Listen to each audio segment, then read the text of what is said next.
I always think that you looked even a lot cooler when you started to do the bootleg once you grew your hair out a little bit. Like that added an extra element to it. Was it flying out? Yeah, it was like there's a wild man out in space. Yeah, that's true. Good point there. I did that. That was a year after when Pat got killed, and everybody just was so struck by him and his genuineness as far as like his patriotism and going to the fight for our country. But really, before that, he was such a unique individual that left a huge imprint on all of us, teammates, friends. So I just started growing my hair out, and I had my beard going, and I saw his widow Marie, and she's like, wow, and she was touching my face like, you kind of resemble Pat just because of the beard. So I was like, God, I can bring her some comfort, give her a hug, and then I started doing it, and then people wanted to talk shit about it. I just said, well, I'm doing it for Pat, and then they'd stop. They cut him right down. Cool. That's why I grow mine out too. Is for Pat Tillman. So a lot of people talk about Pat, and when they talk about him, a lot of focus, I think deservedly so, is paid to his final acts and his military service. But you knew him. You were great friends with him for years before that. What was he like as a person, as a friend?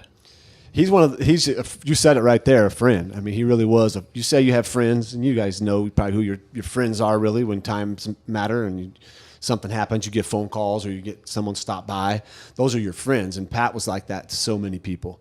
He really had a real special way of connecting with people, anybody. I mean, you go on ASU's campus, you could find 10, 15 people that would be obscure on the back walls, janitors, whatever you say, just in the shadows that probably knew Pat at a deep level because he just was intrigued with humans. And when he would sit down with you, he was genuine and authentic and extremely knowledgeable, very well could think for himself, never was thought for. And it was a great friend. He called me before he left for his last deployment to check on me after I'd gone through a pretty monumental change. Almost got married. It didn't work out.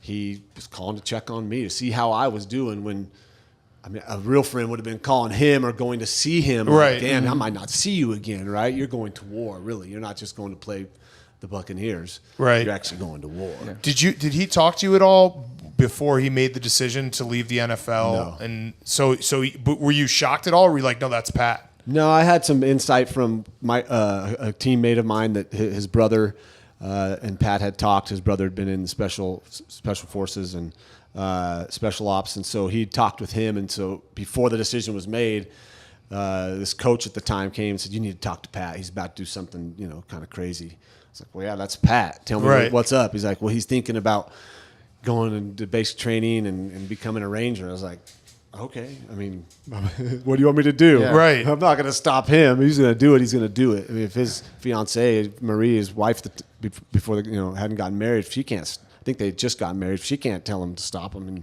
and what am I going to do? So, just I prayed for him and wished him, the best I could, to go over there and come back safe. Sad that he didn't come back. He's left a huge impression on so many people, and definitely inspired a lot of humans. I try to not talk too much about Pat because I feel like he lived his life at such a high level. For me to talk for him, I'm trying to raise my game so I can actually be at that similar level. You could never be at a level of someone like him, but in my own way to try to be authentic and genuine and real, carry on his tradition that way, not by like trying to hike every 14er in the world.